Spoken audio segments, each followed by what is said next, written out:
Hi, everybody, and welcome back to the Early Years podcast. Today, our episode is called Reading with Children, and we have Nancy here again with us today. And I am Amanda. I'm an early childhood educator facilitator, and I also have.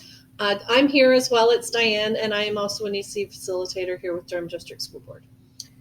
So, we wanted to have a conversation today with Nancy about reading with children because it's so important to make books engaging and fun for our students because we want them to develop this love of reading. And I was telling Nancy about a speech and language pathologist that I worked with over the last couple of years in our kindergarten classroom who really helped me unpack how to read a book with our children in the classroom and really make it more than just the words on the page. And she taught me some amazing strategies, and I grew so much in how I read books now to the students in the classroom. And we thought we had to share all this knowledge with you guys.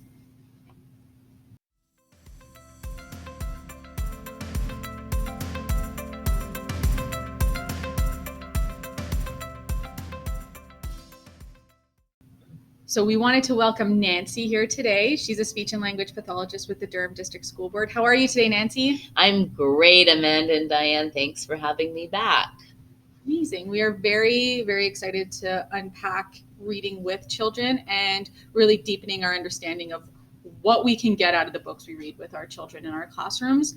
Dive deep into that amazing topic, that amazing understanding that we can get from books. So, Amanda, I'm noticing that you keep saying reading with the children instead of reading to the children. Do you want to talk about why you've chosen that language? Yes. With our conversation with Nancy, we've come to understand that sometimes we're just picking books and we're reading to the children in our classroom, where we're just reading the words on the page and the children are sitting on the carpet and they're nicely listening to us. But we want to make a shift in how we're reading books, and we want to make sure we're reading with the children and engaging them with the story instead of just reading to them. That's awesome. And so that's what we're going to do today, really unpack that difference. I think that we call that interactive reading, and there's a more technical term, dialogical reading, but interactive really works well. And Amanda, I was interested in getting you to explain, what did you shift in your practice after your interactions with the speech language pathologist? Like, what did you do differently? Because I think that you're a very animated person, you enjoy reading books, so what changed for you? Yes, I think before I always was animated when I was reading the books for the children in our classroom, but I didn't delve deeper into the text. I didn't make more learning come out of the text. It was a very basic reading of the text, and then we just moved on to another book. But when I started listening to how the speech and language pathologist that visited our classroom, how she read text with the books, it really shifted my mindset on how I thought about how books should be read with the children. And I started asking them questions and having conversations and stopping my reading and really interacting with the children through the book as I read.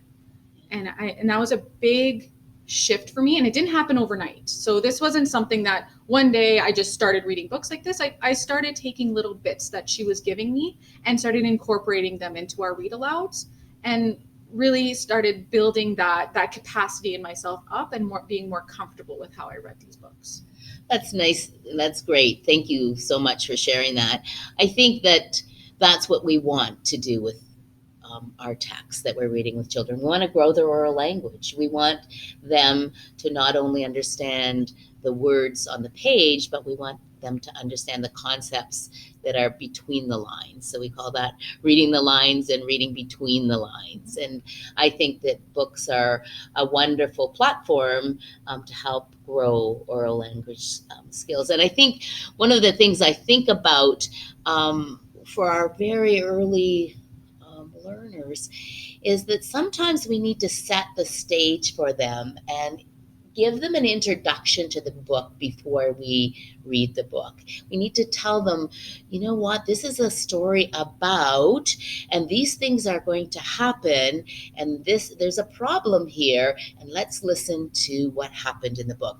Just to get them ready to listen, to prime their brain, set the stage. We may even have to look at the text beforehand and think about vocabulary that these students and children may need to know to really have full comprehension of what the story is about. Do you want to give us an example of that, Nancy?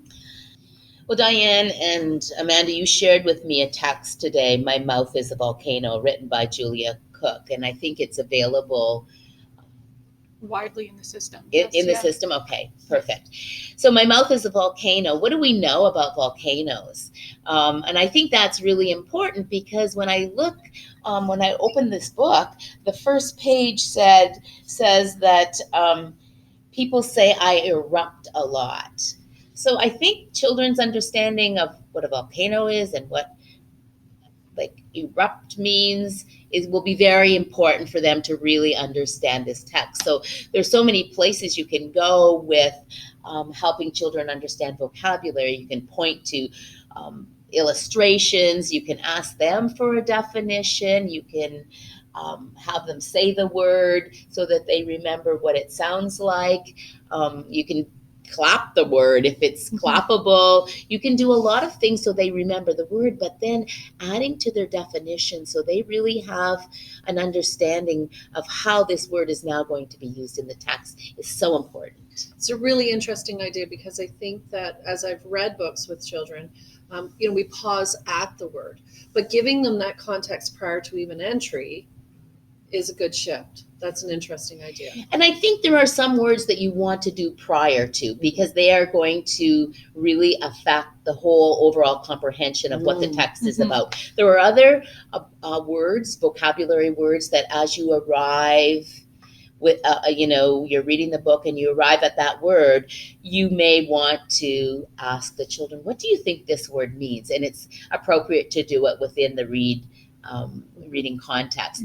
But some words do need to be looked at prior to depending reading. on how integral that word is to the overall meaning of the book, Absolutely. the overall comprehension of the book. You might want to start with that one. Right. And there might be some other words that are within the text that you can just talk about them as you come to them. That's the book. But I feel like in My Mouth is a Volcano, the word erupt comes up almost on every page. Right. So having a great understanding of what erupt means and having it within different contexts is pretty vital to understanding the whole story behind it. So knowing those integral words maybe that are within the text and visiting them before is not something that I think I would have thought of doing before our conversation that we had. And now that I'm thinking so much about it, I realized just how important it could be. And and I don't think you want to do that a lot. You're going to lose your students, your children, before you even start the book if you spend a lot of time with a lot of words. But I think that you being very selective of what are the words that are really important for my students to really get a grasp of what this text is about. I think that's where we need to go. And so depending upon the book you choose, that may or may not even happen. You might just have words you stumble upon as you're reading it that you pause in. So you may find that you feel that your kids are ready for a book. So it depends. Right. Depends on what you've chosen. Right. So And it may not even be a word that's in the text. I think about Bear Wants More. I love that book. And I think about, I've read that to children often, and we do a lot of work with the vocabulary and story retelling. But really, it's a book about a bear waking up after hibernation. And so helping the children understand, like, what happens after when you wake up from a long nap.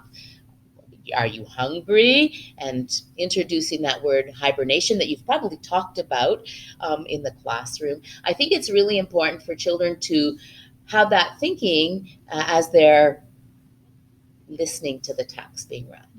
Getting that context before you even get started in the book, before you've even read the first page, getting their minds ready, getting them primed for that book that's and the learning that can take place within it. And I think this is a practice that's good for all, but really necessary for some. I think of our low language students who really need some extra input before they're going to receive the information from the book that's being read.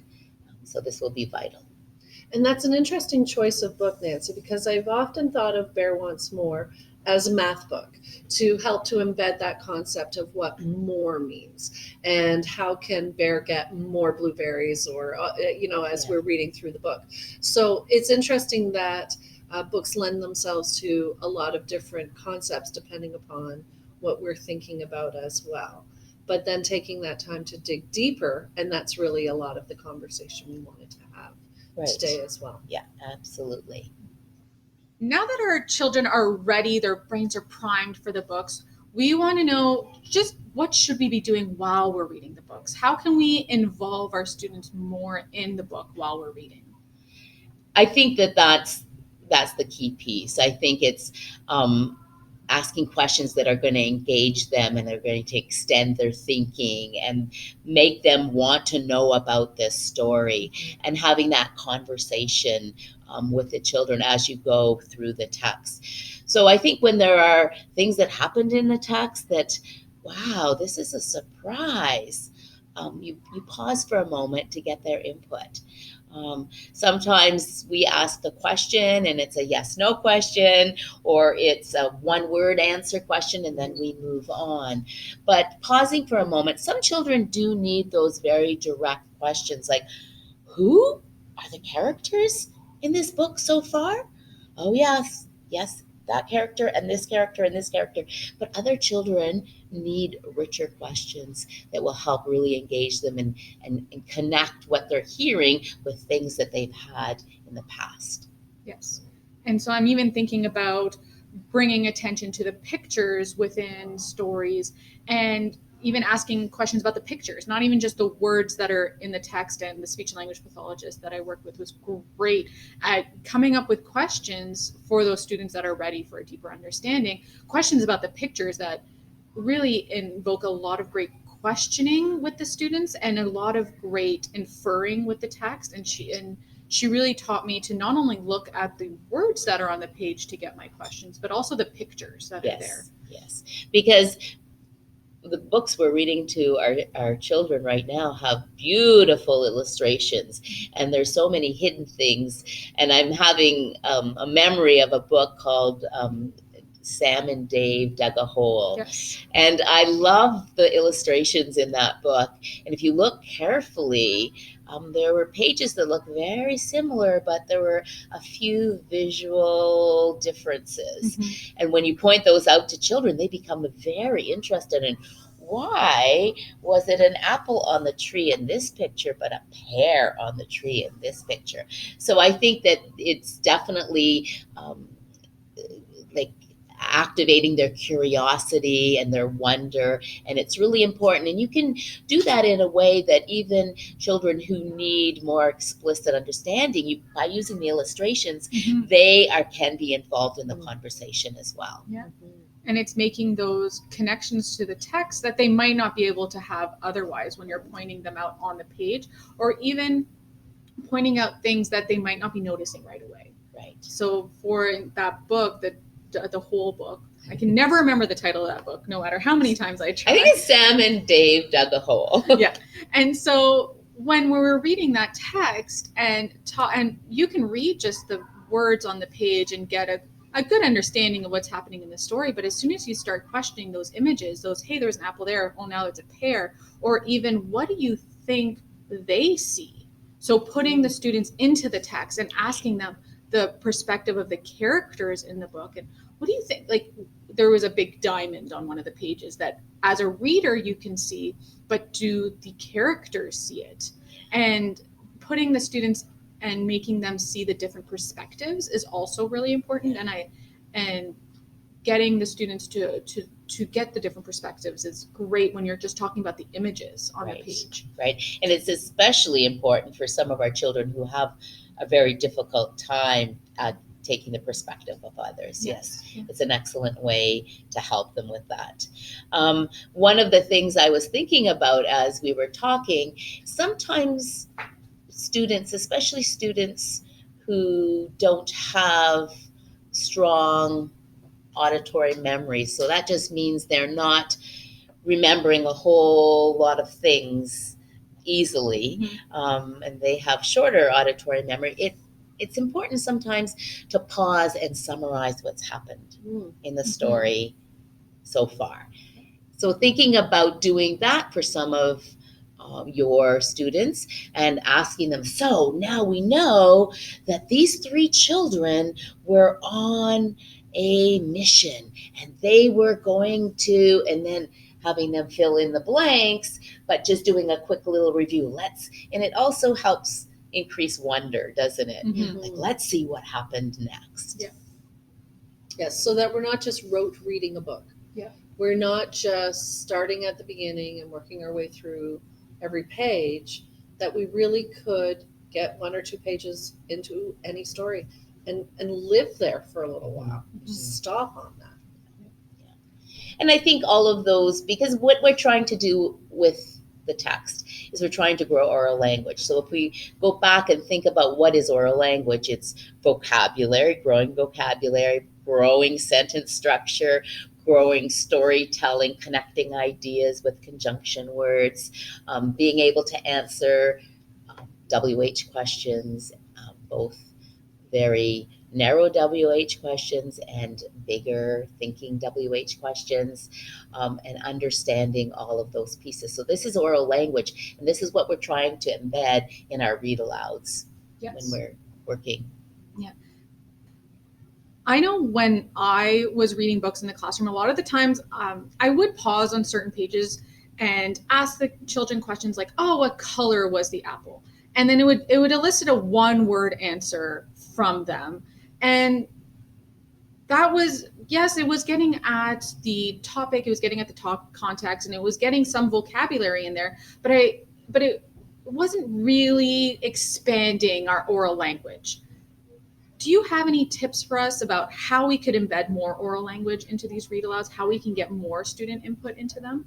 Well, I think, Amanda, we talked the last time I visited about Strive for 5 and asking those questions, following children's lead and connecting on with something they might comment on and being open-ended. And so I think that in a read-aloud, when we're asking those questions, we don't want to do closed questions that only have one answer and they don't lead to conversation. We want those open-ended questions. So we're always looking for that opportunity that we can attempt to strive for 5 with the whole group, right? Mm-hmm. Yes, exactly.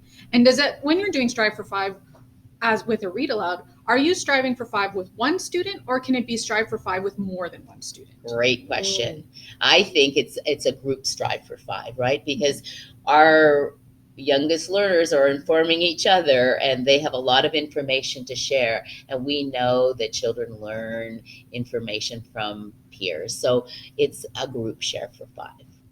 And what a great Strive for 5. opportunity to just have them then observing a conversation happening, right? So that they can even develop those conversational skills. And oh, it wasn't my turn to speak yet, I can speak now. And having those conversations and building in your own comfort with the children being able to just blurt instead of having to put up their hand and being waited to be called on. There's a lot of pieces, a lot of layers to that. I think that social language where we listen to our friends, we look at our friends, we take in that information, we add to what our friends, that's all in the kindergarten program. When you read all of the overall expectations, absolutely. You're right, Nancy, and I think that in a world where we have so much technology that we don't need to respond to really develop those opportunities, and if we can do that out of a book, wonderful. Yeah, and I find that even after doing this, at the beginning, it's me doing a lot of the questioning and the back and forth, but as the students start to really get a deeper understanding of the questions and start wanting to know more about the book and want to talk about the book, they start answering to each other. They're no longer answering me. They're playing off of each other and they start talking to each other. And it's no longer a Strive for 5, just me asking a question and then a student answering and then another student answering and then me answering. It's I just ask an open-ended question, or maybe they even have a question about the text and they're just answering each other at that point. And all these rich conversations are happening right on. where you might not even have to be part of it. Absolutely. How exciting would that be? I think this is what's going to happen. Someone else thinks something else, and it builds that excitement and that enthusiasm and the love of reading. So we know that sometimes in an effort to include students who really are struggling with answering those big questions, that we will use some closed questions so that they can be part of the conversation, but not forgetting that there are students that we need to help them connect prior knowledge and to wonder and to critically think. We want to grow that as well. So it's a balance. A balance of the two, right? The more closed-ended context questions, and then the more open-ended, really deeper dives into the text that you can do. Yeah. And it's really encouraging that problem solving and coming up with a solution. And and what great exposure for children that over time they can take the time to feel comfortable to learning this being modeled to them and seeing it and knowing that, oh, maybe next time I'll ask that question. So that, or instead of like, I'll ask that exact question, it gets them, we want to get them thinking, right? Not just responding, but thinking. And comfortable to ask those Comfortable. questions. Not like, oh, I don't know, but I shouldn't ask. Making them feel comfortable that, of course, we all have questions about the text.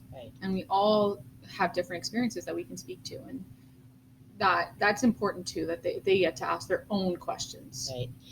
And I think about those texts we read that have sentences in them that are repeated throughout the text. And I think about even Bear Wants More.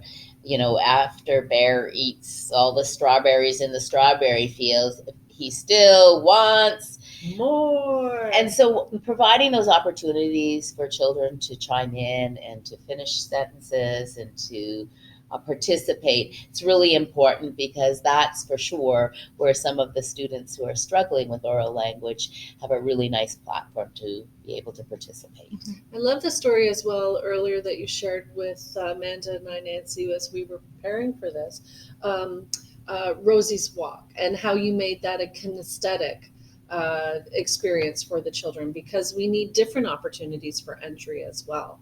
Absolutely. I love Rosie's Walk. It's a very old book, and the illustrations are not as sophisticated as illustrations we see in more recent books.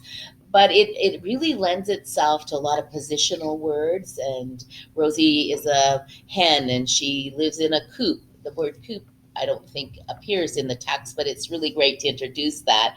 And she goes for a walk around the farm that she lives on, and there's a fox, and he's sly, and I don't think that word appears in the text either, but he's following the hen. And so Amanda, going back to pointing out pictures in the text that may be missed.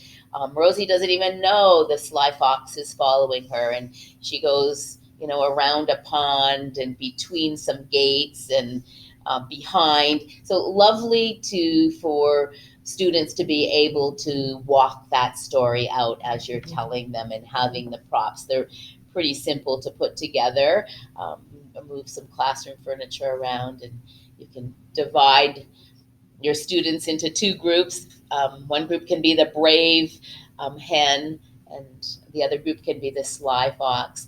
So I think there's a lot of really interesting ways that you can engage in storytelling and retelling, because we want children to be able to retell the story, because that's how they grow their narrative skills, and that's how they prepare for writing. What happened at the beginning? What happened in the middle? What happened at the end?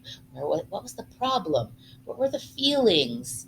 How did they solve the problem? So we always want to be pulling out those pieces in the text as well, maybe not all at the same time, but we want children to be familiar with these are the parts of a story, and we just noticed one of those parts right now. Yes.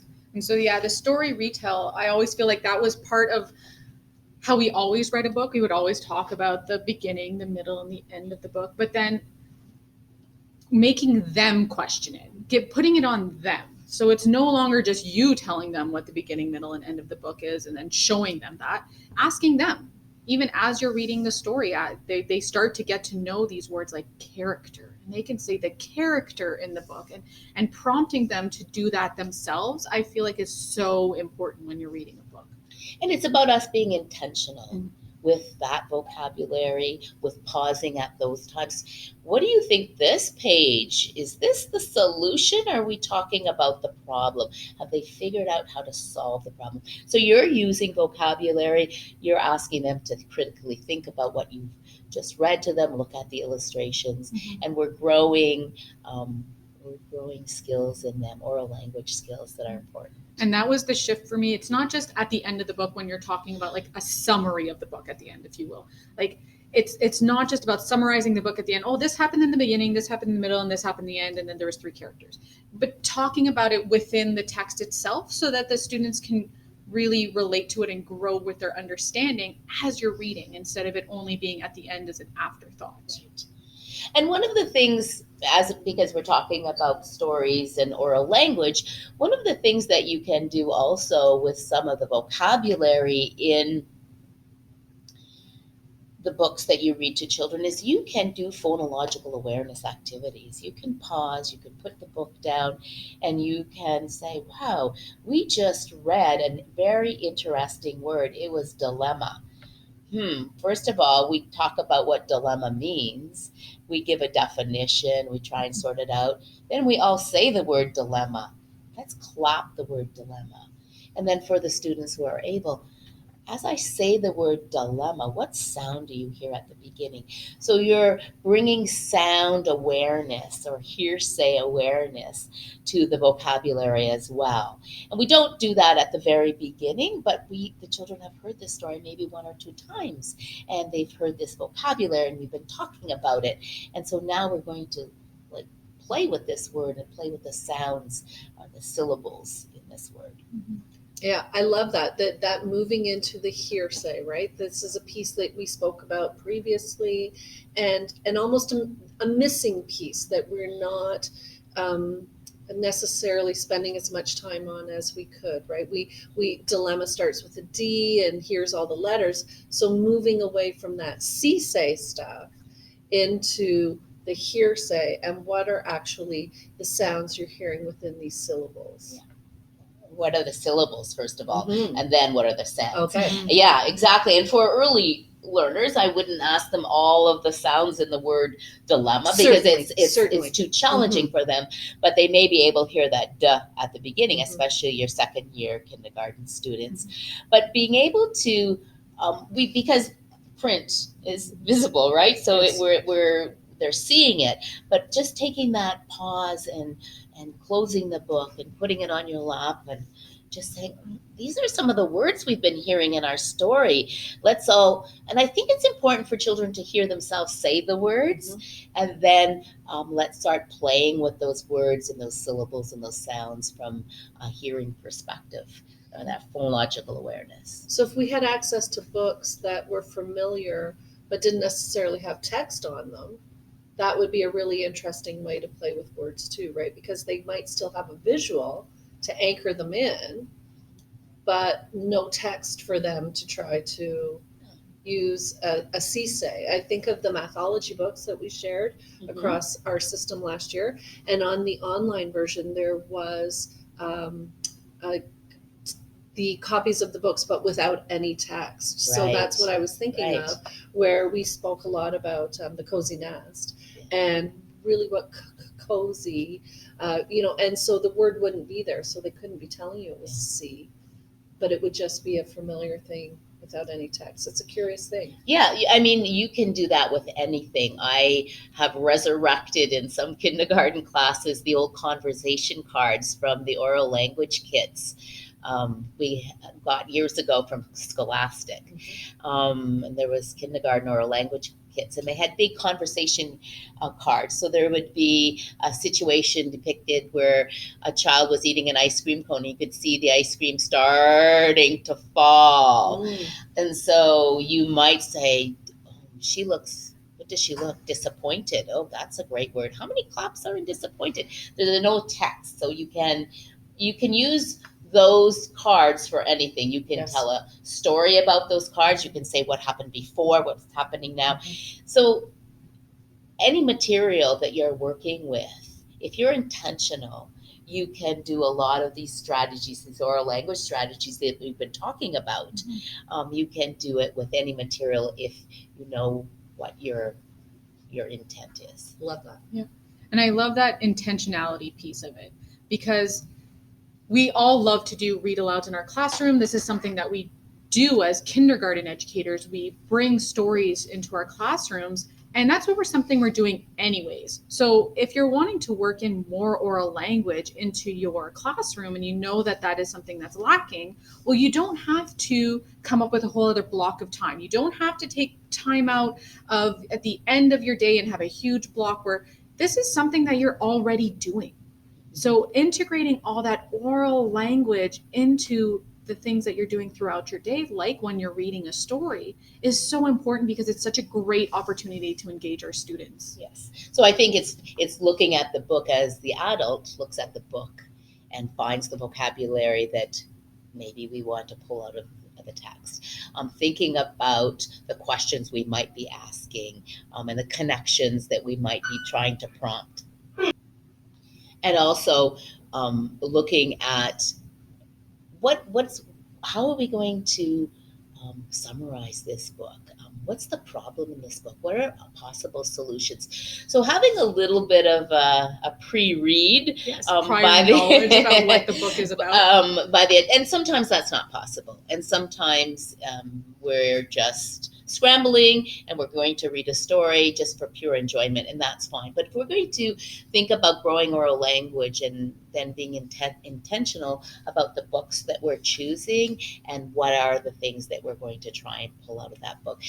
One of the things I've seen really nicely in some of the kindergarten classrooms I've been in, I've seen then after reading the text, there are materials from book in the Dramatic Play Center. The book also goes in the Dramatic Play Center just to see if children are then engaging in using some of the materials from the book, and are they actually reenacting the book. I'm thinking back to the speech and language pathologist that I worked a lot with over the past couple of years. She used the book Stone Soup, I want to say it is. Mm-hmm. And after she read the book, and our children were so engaged, and she would bring in a bag, and she had all the food in the bag, and she made it very interactive. Our students loved that book. So we took it and we put it in our dramatic play center with, I think it was a cauldron, because that's the biggest thing we could find. It was a cauldron, and we had that book out for them and all of the food that they were using, and they played with that for weeks. They loved going through the cauldron and making the soup, and they were using the vocabulary from that book. And it was all out of how interactive, how engaging that, because that book can just be read and not be very interesting. But the way she had read it and made it engaging for the students made them excited to revisit it. And I would just like to add to that it doesn't have to land in the Dramatic Play Center. No, it doesn't. Those are great examples of it going to the Dramatic Play Center, but this could inspire a provocation. It might inspire a building center. It might inspire something outside. A STEM challenge Absolutely. that you could do. Absolutely. Yep. I just didn't want people to think that we had pigeonholed it Yes. to Only and I dramatic. love that we might want to put some writing to this. Absolutely. That we are going to then maybe put some of these Mhm. materials on a tabletop with some pencils and some paper and they lend or maybe themselves- some things that look like a book or materials to make a book. And a lot of these books can lend themselves to great art activities where Right. I can think of so many books about rainbows and colors that then you can just do so many other art inspired activities from it. And then you can also write about it, but you could also be doing some science activities to go along with it. As long as you make these books engaging and your children are excited about them, it can lend themselves to your whole classroom and reach different areas of interest, like without you having to do much work with it, because our children are so interested in it at that point. Right. And when you go back to what are your goals, we want to grow children's vocabulary. We want to grow their storytelling skills. We want to grow all of the things that will make them support reading and writing. So if we go back to our goals, we are released from we need to do it this way and this way and this way, but we can use what the tools and the materials in the classroom to extend their thinking Yes. and their I love that, oral Nancy, because language. Amanda and I have been talking about that a lot, about the what we're actually using doesn't come first, right? We are deciding, okay, this is what I'm going to do, and I'm going to anchor into my goal, the why I'm doing it, and how I'm going to deliver it will be this book and these materials. And so I might need more what's later to add into it, but exactly what you're just saying. If I know this is my goal is to develop oral language, we might be layering in math language with this because we're going to work on whatever the concepts are, and then it's going to get into our STEM challenges or something like that. That really helps to promote, releasing them from that anxiety around maybe I don't have that book or that equipment or something like that, but I do have what's in front of me. And so then if I anchor back into all of these things that you've been sharing with us, I can use what I have, and my kids will benefit from that. Mhm. So I have another question for you, Nancy. When we're doing all this great learning about oral language through books, I heard you mention it before. Are we reading books only one time? Is that some? I know as an educator that before I really started thinking of it, I would just pick a book and I would read it one time and then I was done with the book. And we had a great conversation previously about maybe not doing that so much anymore.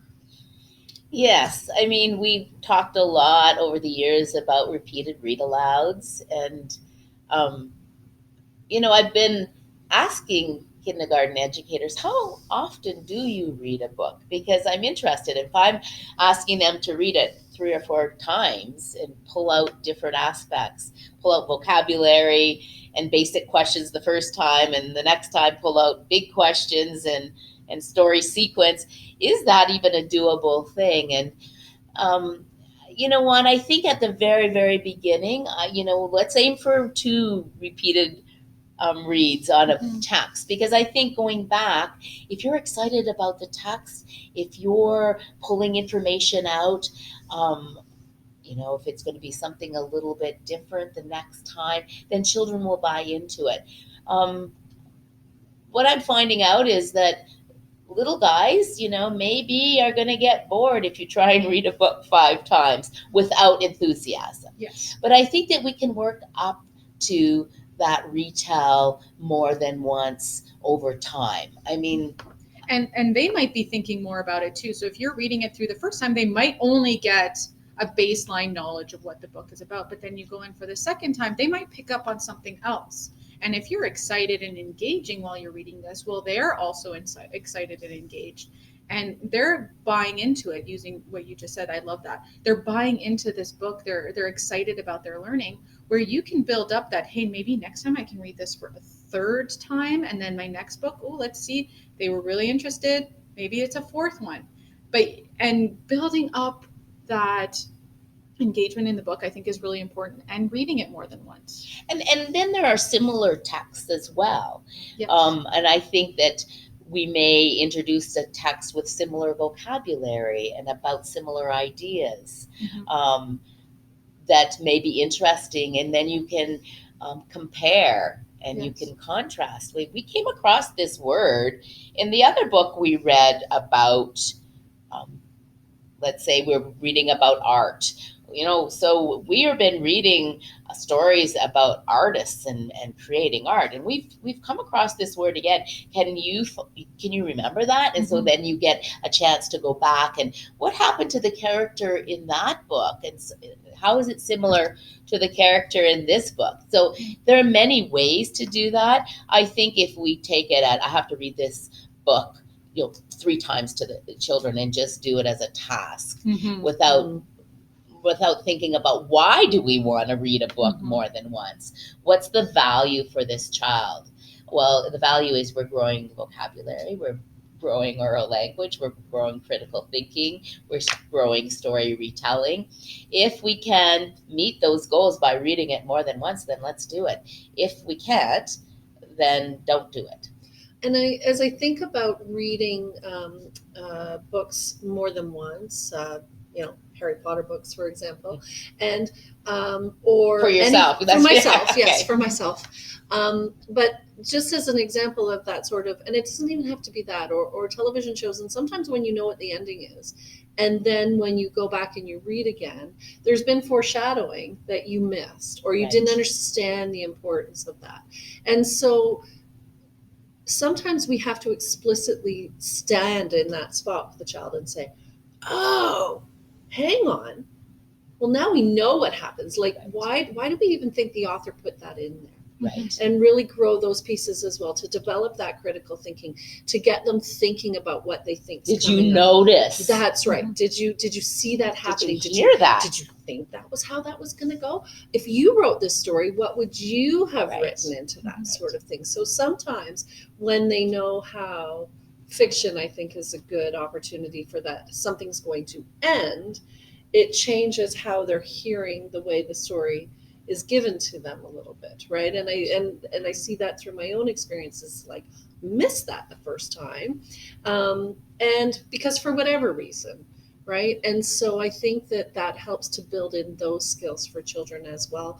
That good readers are also thinkers, and they're thinking about what's happening and how that will unpack. So Diane, I'm just thinking about that, what you're saying, and I'm thinking about it even in a simple text. Like, so let's go back to Bear once more. Yes.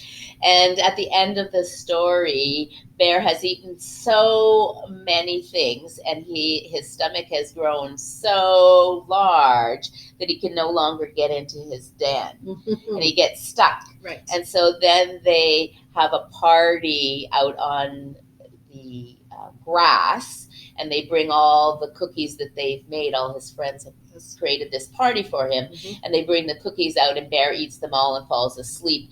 And then it ends with, but his friends want more. So what a great platform to sort of talk about, like, so what could they have done differently? Should they have made a batch that they hid? Should they, and it changes what we begin talking about. Right. When and this, Amanda, you were speaking to that earlier about a book that even takes you in different directions. Yeah. And how we can challenge their thinking. Right. Yeah. And engage them with that. And I also think we know our students. Mm-hmm. So if there's a book and you're reading it, and even though you're very engaging, they're just not having it, they're not interested in it, well, then that's not the book you're going to read 4 or 5 times. Engagement is important. Right? So maybe that's the book that you put aside. You got as much out of it as you could for them for that time. So you're going to put that book aside and try a different book instead. And maybe that book they're interested in, and you can get 3 readings out of it. Right. But it doesn't have to be every book that you read that your students are going to love and want to read it and go over it again. You have to be able to know what the children in your classroom love, and go with them and follow them on that path. And what you as an educator can sell. Yeah. Meaning, like, I love this book, right? Mm-hmm. I can dive into this book and bring my kiddos on a journey with me, so that they'll want to be excited about that. And one of the basic rules in growing children's oral language is always following their lead. Yeah. And I think that when you follow children's lead, you know where they're engaged. You're looking to see where they're engaged, and you're meeting them in their engagement, and you're growing, learning in that spot, and they're going to be more receptive. So Nancy, the book in front of you, My Mouth is a Volcano, some of the font is different in that book, and the words wiggly are they look different, and some words are bigger and smaller. And so, tell us about how you would approach that sort of thing when you're reading a book with children. Oh, Diane, I love to point these things out. And I'm looking at this page. It says, my words began to wiggle. And wiggle is a large word, and it's all wiggly. So pointing that out, and because it's a large word, do you think it's a loud word?